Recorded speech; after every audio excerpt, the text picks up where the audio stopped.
We've been together over 18 years, right? But I do think we have a lot of fun together. We laugh all the time. Like there's never really a dull moment with us. But I think we could probably be more sexy with each other sometimes. Like, okay. I mean, can I hold you to that? Now that we've got that on recorded. Oh my God.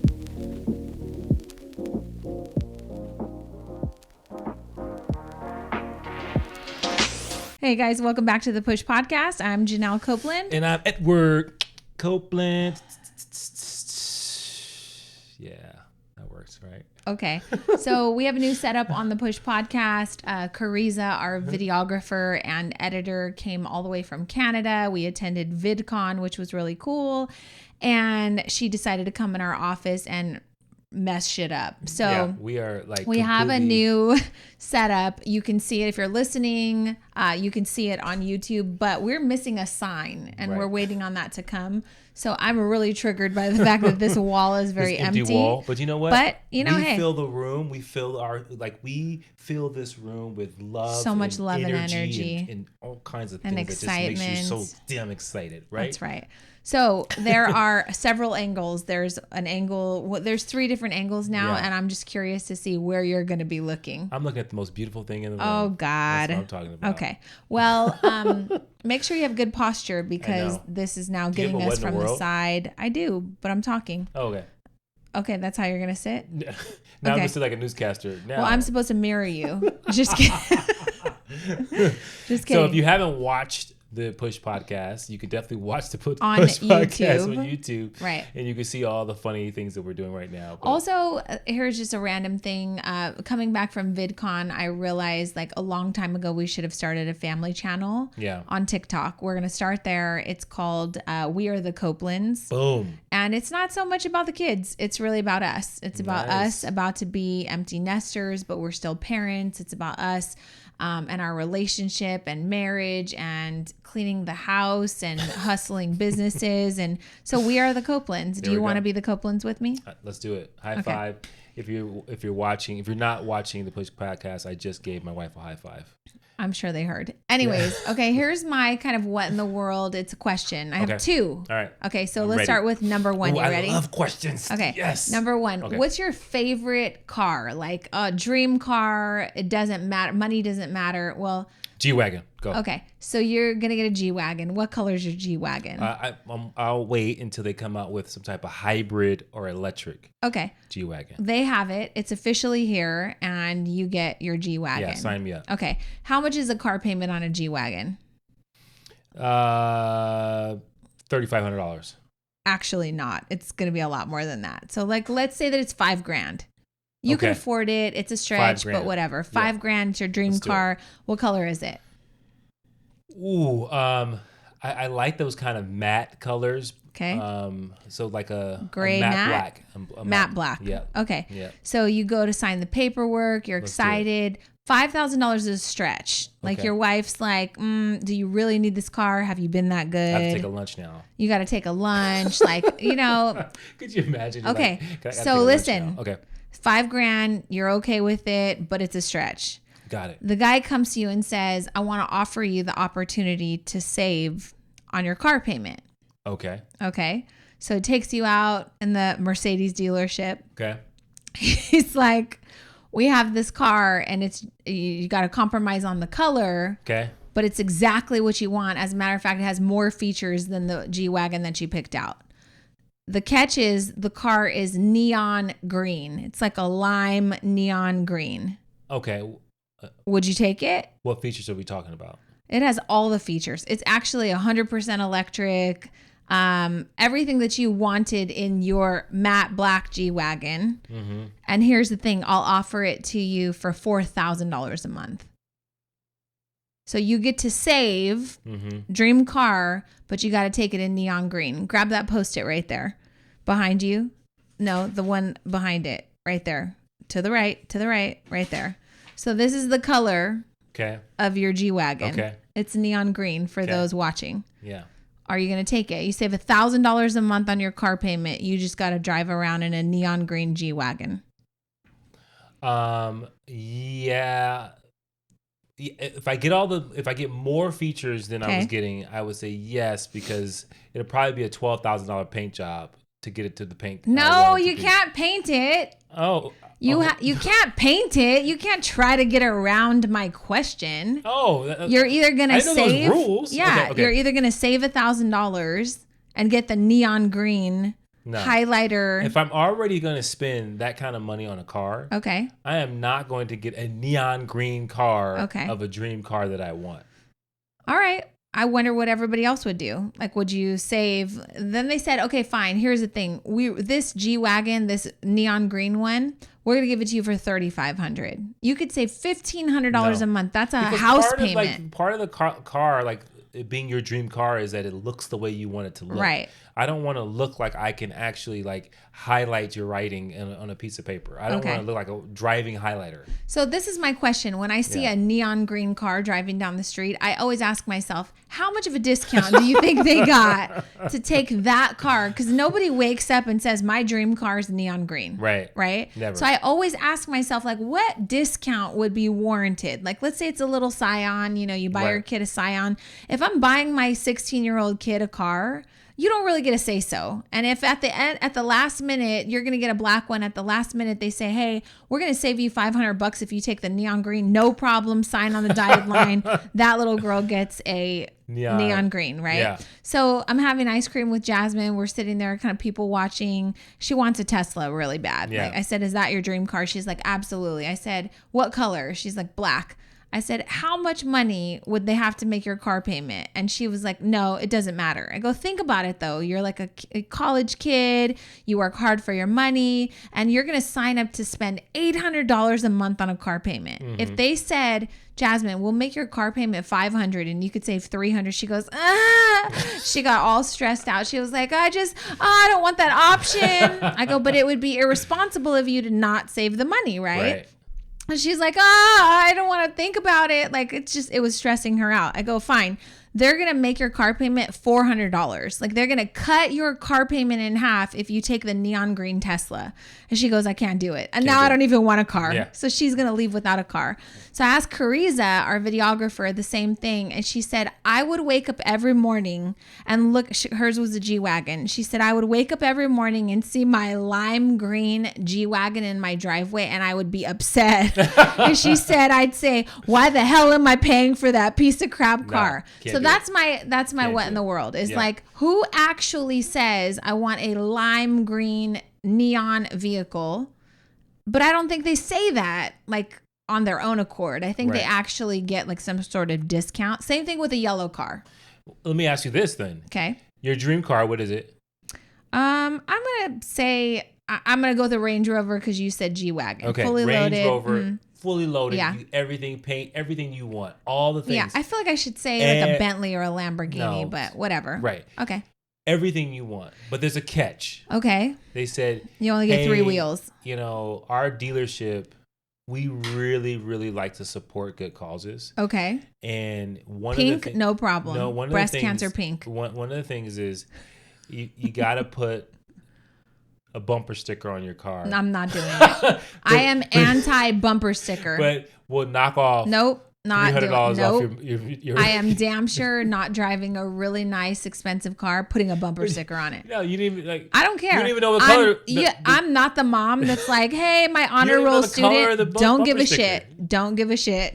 I don't want a bumper sticker. Is for a great cause. Let me tell you, I'm upset. It is for children. No, I'm upset that your Tesla has to have the like electric like purple sticker on it in California. I'm mad about that. Like you take a nice car, you got to put this shitty sticker on it just to drive in one lane. What did that comedian say? He said there's no cause that's that great that will have me fuck up a good paint job with bumper sticker. Like I am with you 100%. Gerard MacArthur. I don't mess up the paint job with the bumper sticker. So if you listen to the Push podcast and you got a bumper sticker on your car, we love you, but you got to remove it as soon as possible. I'm against it. Also, I want to know if you have a neon green or a yellow car, and I want to know, was there a discount associated with that? 1 star because someone's pissed off. Don't give me a 1 star. I'm genuinely wanting to know, right? Like I would take a pink Mary Kay Cadillac if they. Right. I'm gonna rock that. Oh, because you like the pink. I mean, whatever. It's more digestible than some other colors to me. Yeah. Whatever. That's kind of my question. Okay. Second question I have for you. You got to think and answer quickly. You ready? Yeah. Who comes first? Your wife, your daughter, or your mother? What do you mean who comes first? You know what I mean, who comes first. You got to rank us in order. Who comes first? Oh, God. Who comes first? Who asked those questions? I saw it on TikTok, actually, on another podcast. I'll have to let you know what podcast it was, but they asked the person they were interviewing, who comes first? Your wife, your daughter, or your mother? Oh. They had a really great answer. So I will tell you that. And don't tell me I'm first because I'm sitting right here. Let me finish. Okay. Go. So I say this. You come first. Okay. Because I have a really good reason for this. Mom, if you listen to this, I love you. Mom is listening to this. And daughter, they're whatever listening. Daughter. Okay. You come first because you are the person that I'm going to build the life with for the future. Okay. That will help make a way for these other folks that are in our lives. Right. So that's one reason. I also help fund the life for all those folks. Yes. Go ahead. That's what I'm saying. Yeah. Right. That's what business partner. Right. Two, like I choose you. Okay. Right. So like there's like family that you're like, I didn't choose to be born. Okay. Right. You didn't choose your mama. I didn't choose my mom. I love her to death. Right. But I chose you. Okay. So I think in marriage you have to go with the person you chose because that's important, and you make a commitment to someone, and you come first because without you, like a lot of things would be missing in my life. Okay. Right? Huge things. Okay. Love you. Love you too. Okay. Who's second? Oh, you got to go in order? Yes. I asked you first, second, and third. Okay. So next, do you choose your mom or your kid? Daughter. We're going to just say one daughter. They're going to be together in a lump. You don't have to rank them. God, this is bad. I'm trying to let me think about this. I choose my mother. Really? Because they're gonna be all right. These kids, they have the life, Okay. I think my mother made a lot of sacrifices. I could sacrifice my kids for her. Wow. Okay. Loyal mama's boy. Yeah. I mean, all right. and then I choose. There you have it, Mom. Eddie chooses you over his kids. So in the podcast that I watched, the guy said, maybe we'll play a clip of it, but he said it was hard for him to answer, but he said, choose my wife for the same reasons. Like I chose her, happy wife, happy life. That's my partner. I choose my daughter. Oh, he said also, if I chose my mother, if I didn't choose my wife first, then I wouldn't be kind of taking into consideration all of the things my mom taught me as a man that I'm supposed to be doing, which is taking care of my family and my wife, right? Okay. I thought that was really good. Yeah. He said, and then I choose my daughter because, again, my mom has raised me to be good to the women around me. And so he put his daughter second. Yeah. And then he said, and I would pick my mom, and I'd say because she's lived her life and like she's, Yeah, but I don't even know the context of this. This is just it's just a question. There's no wrong way. But if you ranked me last, then we would not be We Are the Copelands. We are Eddie Copeland and his mom. No, just kidding. I'm kidding. Wow. I love your mom. So we're clear, if you're listening, like I have a great relationship with my mother-in-law. She's great. I love her. That's tough. That's a hard question. Yeah, that's really tough. I mean, I agree with that, and I think that my mom would probably want me to choose the kids. But you said they'll figure it out. But I think at some point, I've done enough. No, I haven't done enough. No, I do think that like there's like I would want like as a child myself or as a son, like there's things I got to figure out on my own, right? I got to pick up my own pieces. I got to do my own thing. I got to like create a life for myself so that I can choose someone, over my mom in a sense, right? Because I think that that's part of living and growing and moving into adulthood is that you get to pick people in your life that you get to spend the rest of your life with. Yeah. Yeah. Well, I still pick you. But Speaking of picking. Okay. Right. So we were having a conversation and you were telling me about how you used to select the men you dated, which was incredible because I didn't think there was any men before me, but I guess there was, and how you used to characterize them as shoes.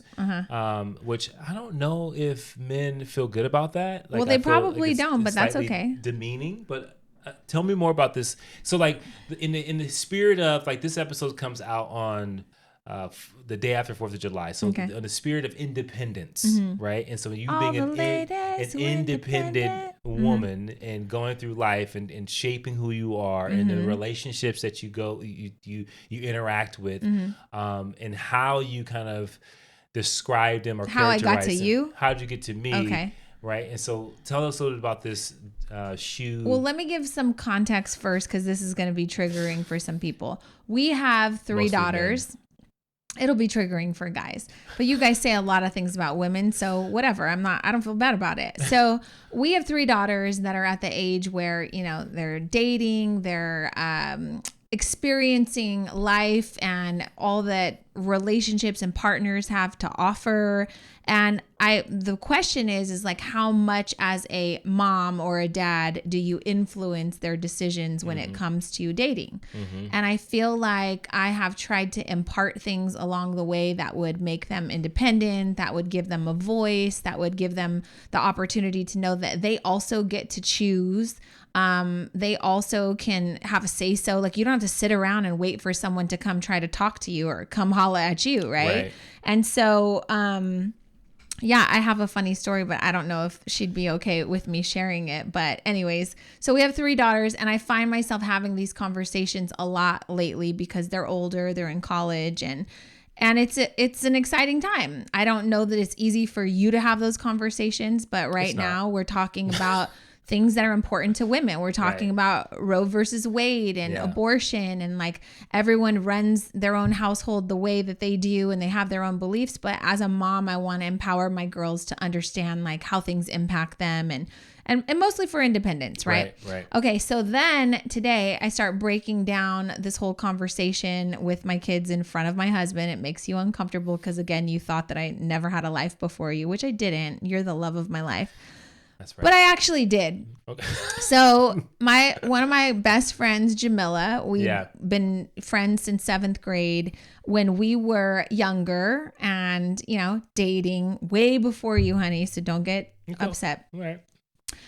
If a guy tried to talk to us or something, sometimes we would ask him, what kind of shoe are you? Like, are you going to be like the running shoe that's dependable? Wait, so you used to ask them sometimes this? Yeah, I remember many conversations where we'd be like, does he look like a Birkenstock? Is he like a chancla, like a flip-flop? Is he a designer shoe? Is he like a construction boot? You're gonna have to give some, like, okay, so the point is like, think of women, we like shoes. We have a whole closet full of shoes. You pull down a box of shoes, a pair of shoes, depending on the occasion. Okay. If I'm running to Target, I'm just going to throw on some Birkenstocks maybe. Okay. Birkenstocks are comfortable. They're reliable. They're not the most fashionable. Right. Right? If I'm going out... on the red carpet. I'm not going to wear the Birkenstocks. So I'm going to put those back in the box, put them up in the closet. I'm going to pull down another pair of appropriate shoes. Maybe those are designer heels, right? They're not comfortable, but they look really nice. Guys can be like that. Like, oh, he's just a nice date. You know, you want to go somewhere nice. You need a nice looking date. Who can you call? He's not a good conversation. Who do you pull out of the closet? Smart, yeah. But he's attractive. He may even hurt your feet a little bit, right? Because it gets on your nerves. See, you went a whole different direction. To me, if you're a designer pair of shoes, you probably have like you're the whole package. Maybe he's like established. Maybe he's like it's all like a beautiful thing to look at, but maybe not the most, maybe it's a different type of stimulation. Maybe it's not like, I can't take him to a barbecue. You know, I can't I gotta be done up all the time. Like, because he's like this designer, Ivy League, you know, whatever, upper class. I don't really feel myself all the time wearing designer shoes. So you made it something different. Well, I was thinking when you said like, I wear this on the red carpet, and on the red carpet, maybe the shoe is not the most comfortable, listen, but it looks the very best. You're right. I got lots of heels that they look really nice. They're just not comfortable. But they're a pain in the You know ass. what winds up happening? You take them off, you put the old and faithful slippers on, or the chanclas, and then you walk around and hope that no one looks under your dress, right? The point I'm trying to make is that I was telling my girls that you need to have many pairs of shoes, especially while you're young, because you need a different pair of shoes for every occasion, right? There's going to be a pair of shoes that you bring home to your parents right now because it's safe, it's reliable, it's comfortable, it's non-threatening, right? But then, you know, when you're 21 and you want to go out and you want to live your life a little bit, you need a different pair of shoes. You don't need one comfortable pair of shoes to bog you down. You're young. You should like live a little, right? So try on a different pair of shoes. What'll happen is when you get a closet full of shoes, you can make a better decision on, ooh, those ones gave me bunions. That one wasn't good. I don't like the way those look. My parents didn't like those. My friends hate these shoes. As a matter of fact, I can't give these ones away if they were free. Right. And then you wind up with this knowledge of being able to say, like, these are the things I'm looking for in a shoe, whether it's comfort, whether it's fashion. And so I don't know. Does that make sense? It makes perfect sense, and I hope the listeners get it, because and she's talking about.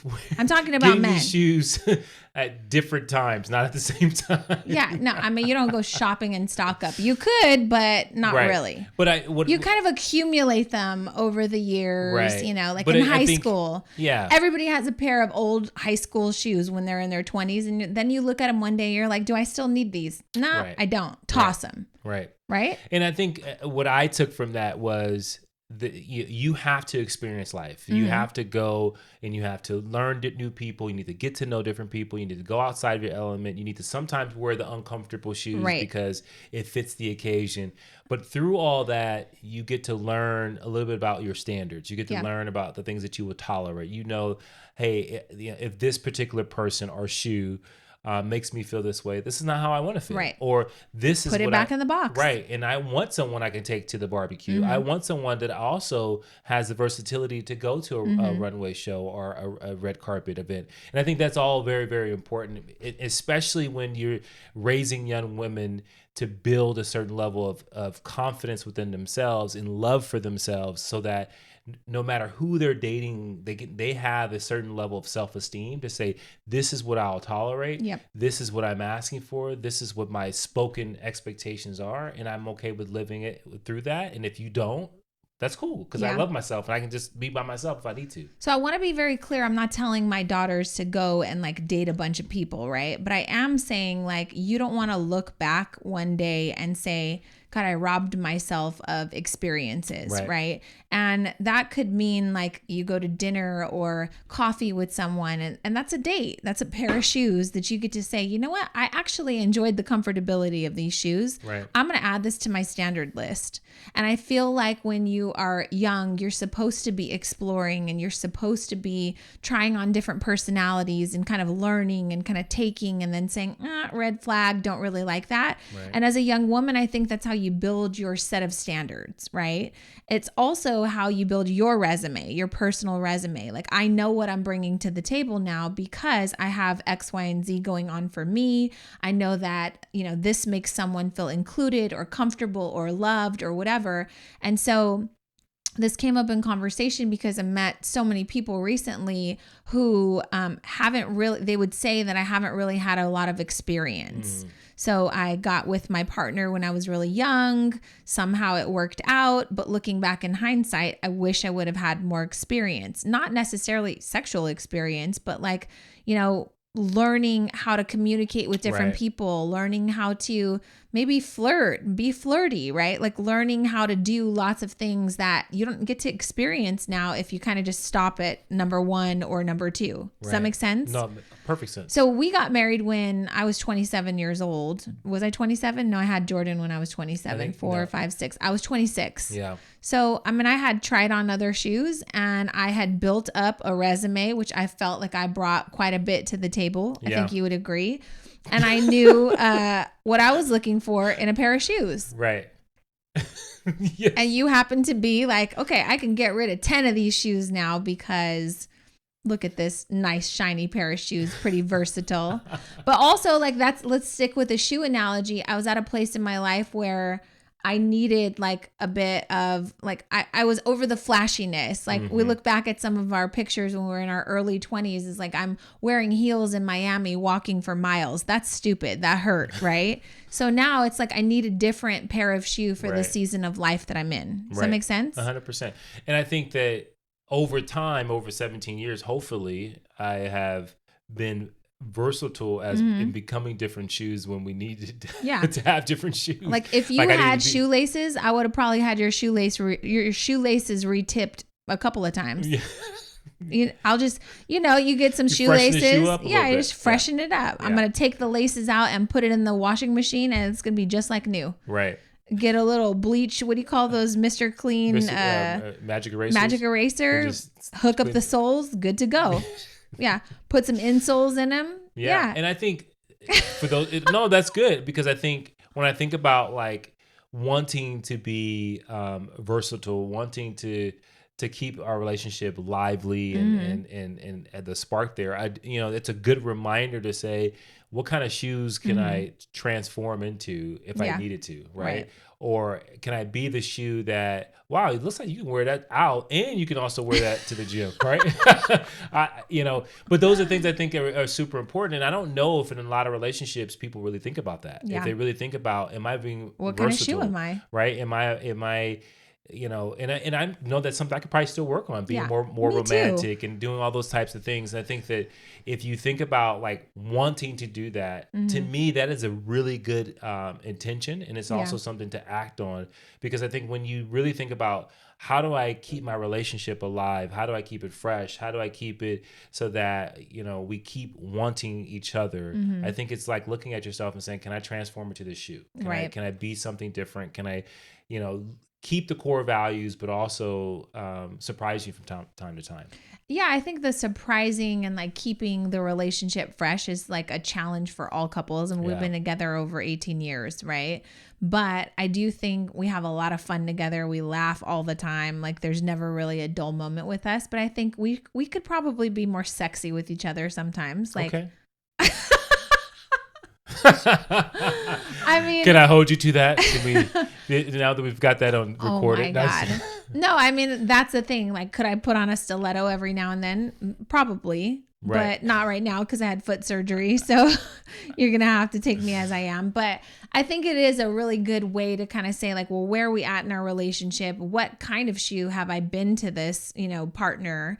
And what other kind of shoes might they want to try on that I could try to be for that person, because I don't want you to go buy new shoes. I would not want to buy another pair of shoes. I like the shoes that you are. This analogy works until before you get into a place where you go, okay, I don't want to say shoe anymore. Right. But I hope everyone kind of gets this. Like, I think that you can translate. So since this is the Push podcast, right? I think you can look at this from a standpoint. Like, I think you were looking at some research about how many careers people will have, right? Yeah. Well, the careers that our parents had were like 1 or 2, right? Then the careers that we will have could potentially be 5. Right. The careers that our children will have are literally limitless. They can be virtual, VAs living in another country, working in another country. They can be content creators. They can be so many things. And so I don't know where you're going with this, because I don't think we need multiple pairs of shoes. No, but I'm just saying, I think that trying out and being daring enough to do something uncomfortable, to try out a new career. And it's interesting because someone asked me today, they were like, hey, do you want to continue to advance in your career? And I was like, hell yeah. That's how, like, I actually said, hell yeah. And they were like, oh, because some people say they don't. And I go, drives me nuts. I said to that person that it's human nature.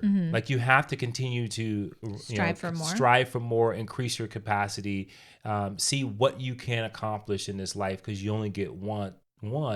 And those that say they don't, that's fine from a position standpoint. So say you're in a particular position in your career and you don't want to move up in that position. I get it, but there has to be something that you're aspiring to achieve.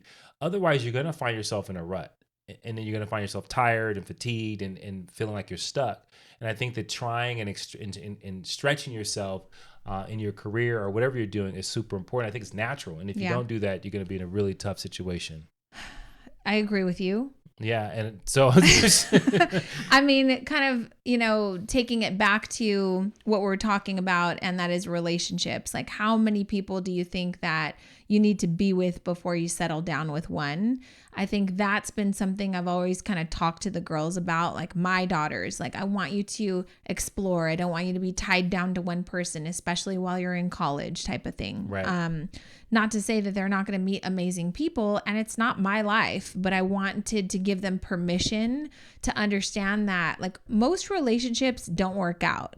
So you can't avoid like talking to someone or pursuing a relationship with someone because you're worried it's not going to work. It probably won't. Right. But you'll gain so much from it, right? You'll gain, like I said, not only an understanding of what you're looking for or should be looking for in a partner, but what things should be red flags that you're not willing to tolerate in a relationship, and also building on your resume. So I think that it's important when we're talking about like the fact that we're parents, other parents that are listening, maybe they have, kids that are going to start dating soon. What are the rules? Like we never had rules for our kids. Like, you can't have a boyfriend until you're over 18. We never said that. We said, come home and talk to us about it. We'll figure it out. Right. We never said you couldn't date a guy that's older than you. We just said, come home and talk about it talk to us about it. We'll figure it out. And I did talk to them about, though, like, understanding what their standards would be, understanding how to hold their head high, and understanding that, it's just the game of life is to meet new people and have uncomfortable conversations and see what you could learn from people. And I think as parents, we need to take that as a responsibility, because did your mom teach you how to date? No, my mom didn't either. No, I didn't have anyone in my ear giving me permission to like understand that dating is probably not going to work out, but what can you learn through these experiences? And so I wanted to do that with them. Yeah, I think that's really important, because I know you said it, but I wanted people to like really get, like, we didn't give them those types of restrictions, right? And I think we saw from our past and just as, being kids at one point, that those kids that had all those restrictions, you can't do this, they just snuck and did it somehow, some crazy way. And it was always some dramatic fashion in which how their parents found out.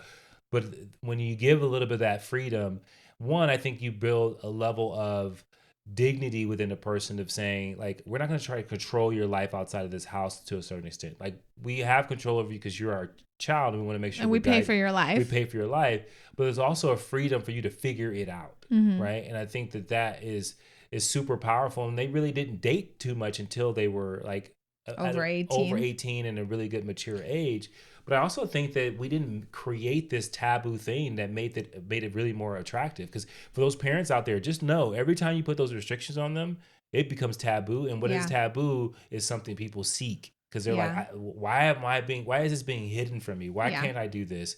And now they're more attracted to it. Just like, anything else that you would say. We talked about sex, we talked about drugs, we talked about relationships, and I asked them today, because sometimes it feels like we're, what we're saying is like falling on deaf ears. I said, what age do you guys have to be for you to understand, like, oh, my parents actually know what the hell they're talking about? Right. And they were like, right now, like, we get it. Like, when Jordan went on her job interview, we left, she got so many compliments, and she said, Mom, I just want to tell you thank you for raising me the right way. That's good. And I felt so proud of that. And so, if you're a parent listening, like, all of the things you wish you would have learned earlier in life, this is your opportunity to teach your kids, like, all of those things. Like, did you have heartbreak really young in relationships? Talk to your kids about that. Did you accidentally get pregnant? Like, so often we try to hold on to our mistakes, and we want to shield our kids, and we don't want to tell them about the mistakes that we made, thinking they'll make the same mistakes. But I find so often that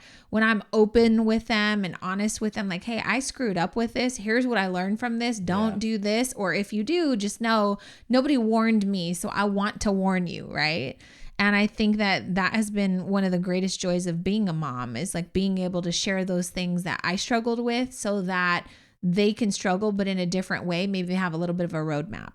And that's good, because I think that eventually your kids, and I'm talking to people listening, will date, right?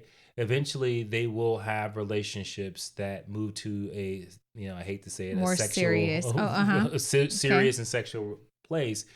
And I don't, and if you're hiding or you're trying to keep them away from it, then they're going to end up learning from someone you don't want them to learn it from. Right. And you definitely don't want them, especially if girls, you definitely don't want them learning about that life or the things that come along with serious relationships from the boyfriend. The boyfriend, yeah. Oh my God. If the boyfriend is teaching them that, you're in serious trouble. Yeah. Right? Because and if the friends that are their same age, the guidelines, they're going to outline like what, is real, what's not, like all the things that go along in a serious relationship. That will be the principle that they will be kind of, reverting back to. Like, this is who I learned from. Yeah. Right? So I think this is called parenting, dating, and shoes. Right. Yeah. But I think those are things super important. I mean, I think that with social media now, I think that the other element to it is that people not only don't want their kids to date, and then they don't want them to be on social media. And I get it. We both get that 100%. The problem is, if you don't teach them how to navigate and manage those two things, wild, they're going to go Wally Banini in it because they don't know like how to manage themselves, because you are giving them restrictions. You're not giving them the capabilities and the skill set to manage something that's going to be something that could be very overwhelming. I feel like you got to give them a guidebook for everything, like, hey, we're going to let you be on social media, but here's a guide on how to behave. Here's how it could make you feel.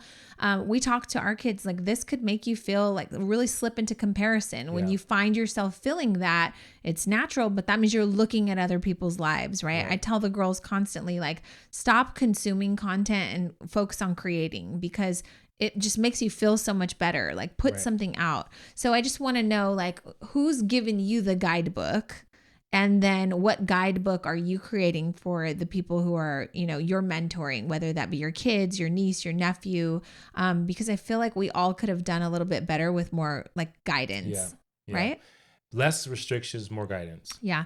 Yeah. Love it. So let us know what your thoughts are. Did you have a guidebook? Did you have a mentor? Was someone kind of working with you to talk to you about sex and relationships? And like, I just remember so many girlfriends like being heartbroken and not really knowing how to navigate through relationships. And I wasn't perfect, but I was like, I kind of always put myself in the friend zone. Like, you don't really like me. If you really liked me, you wouldn't be acting like that. Like, you'd step up your game.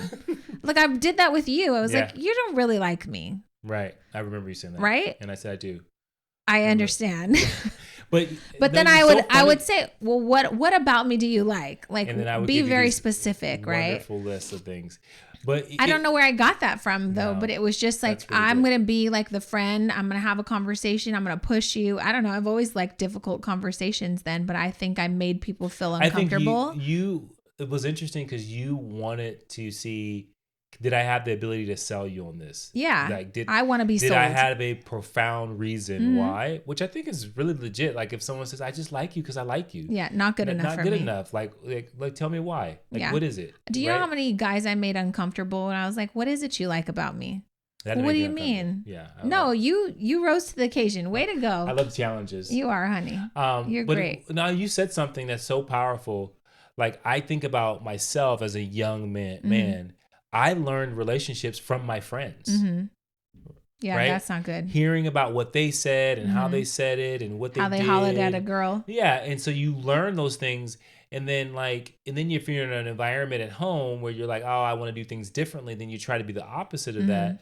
But I feel like I legit think I got lucky. And then I also did pull from really good examples. Like, I feel like I had uncles that had made good examples of that, but I chose to use those as examples.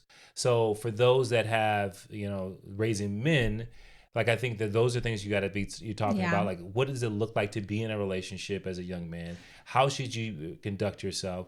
What things are fantasy world, and like, and this is a whole other topic, but I think that boys get caught up into porn and all these different things that teach them this unrealistic aspect around sex that can be very damaging as well. So, and I will say, like, in retrospect, I had nothing but like strong women around me, but they didn't teach me really how to be soft when necessary, right? Like, I could live in my masculine energy, be independent, like have an opinion, but I will say that's probably something I struggled with, our relationship was I don't always have to be the boss. Like Right. I could fall back and like actually let you run some shit too. Right. And I wasn't taught that. Right. So with our daughters, like I find myself asking them sometimes, well, are you the problem in the relationship? Like, because we have to check ourselves too. Sometimes we can be independent.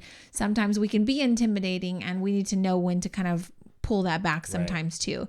And I just feel like that was a lesson that I didn't get, that I had to kind of learn the hard way through marriage. Right. Yeah. So I just really like having those conversations with them as women. But I also have those conversations with other women, my friends, because I do think that we're still trying to kind of like figure things out. Yeah. And you never actually arrive. But yeah, so I hope this episode was helpful for you. Maybe you learned something about marriage. Maybe you learned something about a relationship, or how to talk to your kids, or whoever you might be a role model for. So, or maybe you're just gonna get some new pair of shoes. Maybe you need a new pair of shoes, or maybe you become a new pair of shoes.